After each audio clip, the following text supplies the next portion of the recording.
ಬೇರೆಯವ್ರದ್ದು ಗಿಡ ಮರಗಳೆಲ್ಲ ತೋಟದಾಗ ಬಂದು ಹಾಳು ಮಾಡೋದ್ರಲ್ಲಿ ಜನಕ್ಕೆ ಅದೇನು ಖುಷಿನೇ ಗೊತ್ತಿಲ್ಲ.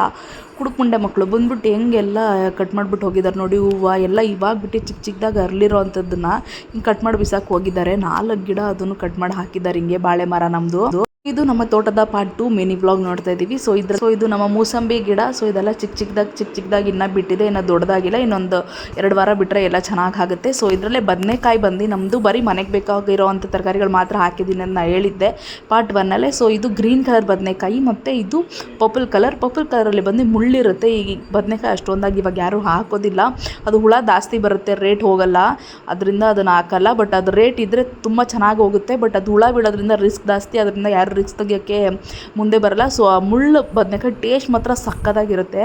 ಹಾಗೆ ಬಿಳಿ ಈರುಳ್ಳಿ ಹಾಕಿದ್ದಾರೆ. ಇದೂ ಅಷ್ಟೇ ಮನೆಗೆ ಬೇಕು ಅನ್ನೋಷ್ಟು ಅಷ್ಟೇ ಎಲ್ಲನೂ ಹಾಕಿರೋದು. ಹೀರೆಕಾಯಿ ಈ ಸೀಸನ್ಗೆ ಬೆಸ್ಟು ಹೀರೆಕಾಯಿ ಮತ್ತು ನಮಗೆ ಸೋರೆಕಾಯಿನೇ. ಸೊ ಇವೆರಡೇ ಜಾಸ್ತಿ ಹಾಕಿಟ್ಟಿರೋದು ಸದ್ಯಕ್ಕೆ. ಇದೆಲ್ಲ ಇನ್ನೂ ಚಿಕ್ಕದಾಗಿದೆ. ಇನ್ನು ಕರೆಕ್ಟಾಗಿ ಅದನ್ನು ತೆಗಿಬೇಕು ಅನ್ನೋ ಸ್ಟೇಜಲ್ಲಿ ಇರೋ ಅಂಥದ್ದೆಲ್ಲ ನಮ್ಮ ಅತ್ತೆ ಮನೆಗೆ ತೊಗೊಂಡು ಹೋದ್ರು. ಈಗ ತಾನೇ ಅವ್ರು ತೊಗೊಂಡು ಹೋದ್ಮೇಲೆ ನಾವು ಬಿಸಿಲೆಲ್ಲ ಕಮ್ಮಿ ಆದಮೇಲೆ ನಾವು ಬಂದ್ವಿ. ಸೋರೆಕಾಯಿ ಎಲ್ಲ ಇನ್ನೂ ಚಿಕ್ಕದಾಗಿದೆ. ಸೋರೆಕಾಯಿನೇ ಜಾಸ್ತಿ ಒಂದಿನ ಬಿಟ್ಟು ಒಂದಿನ ಮಾಡ್ತಾನೇ ಇದ್ದೀವಿ. ಹಾಗೆ ಬೆಂಡೆಕಾಯಿ ಕೂಡ ಸ್ವಲ್ಪ ಮಾತ್ರ ಇದೆ. ಬೆಂಡೆಕಾಯಿ ಕೂಡ ಇವಾಗ ತಾನೇ ನಮ್ಮ ಅತ್ತೆ ಎಲ್ಲ ತೊಗೊಂಡೋಗಿದ್ದಾರೆ. ಸೊ ಇದರಲ್ಲಿ ಚಿಕ್ಕದಾಗಿರೋವಂಥದ್ದು ಮಾತ್ರ ಇದೆ. ಒಂದೇ ಒಂದು ಮಾತ್ರನೇ ಇಲ್ಲಿತ್ತು ದೊಡ್ಡದೊಂದು ತೊಗೊಂಡು ನಾವೆಲ್ಲ ಸ್ವಲ್ಪ ಮೀಡಿಯಮ್ ಆಗಿರೋದೆಲ್ಲ ತೊಗೊಂಡು ತಿಂತಾ ಇದ್ವಿ. ನಾವು ಅಲ್ಲೇ ತೊಗೊಂಡು ಫ್ರೆಶ್ ಆಗಿ ತುಂಬ ಚೆನ್ನಾಗಿರುತ್ತೆ. ಕಡಲೆಕಾಯಿಗೆಲ್ಲ ಅಲ್ಲಲ್ಲಿ ಒಂದೊಂದು ಬಿಟ್ಟಿತ್ತು. ಇದನ್ನ ಇವಾಗಿನ ಬಿಟ್ಟಿತ್ತು. ಸೊ ಇದರಲ್ಲಿ ಒಳಗಿನ ಇರಲ್ಲ, ಅದರಿಂದ ನಾನು ಇದನ್ನೇನು ತೊಗೊಂಡಿಲ್ಲ. ಬಟ್ ಇದು ಕಡಲೆಕಾಯಿ ಗಿಡ ಇದು.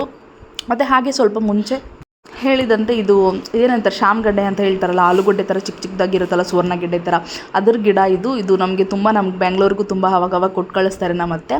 ಇದು ಗೋಂಗೂರ ಸೊಪ್ಪು, ಇದು ಹುಳಿ ಸೊಪ್ಪು ಅಂತ ಹೇಳ್ತಾರಲ್ಲ, ಅದು ತುಂಬಾ ಚೆನ್ನಾಗಿತ್ತು. ಸೊ ನೋಡಿ ನಮ್ಮ ಲಡ್ಡು ಕೂಡ ತಿಂತಾ ಇದ್ದಾನೆ ಬೆಂಡೆಕಾಯಿನ.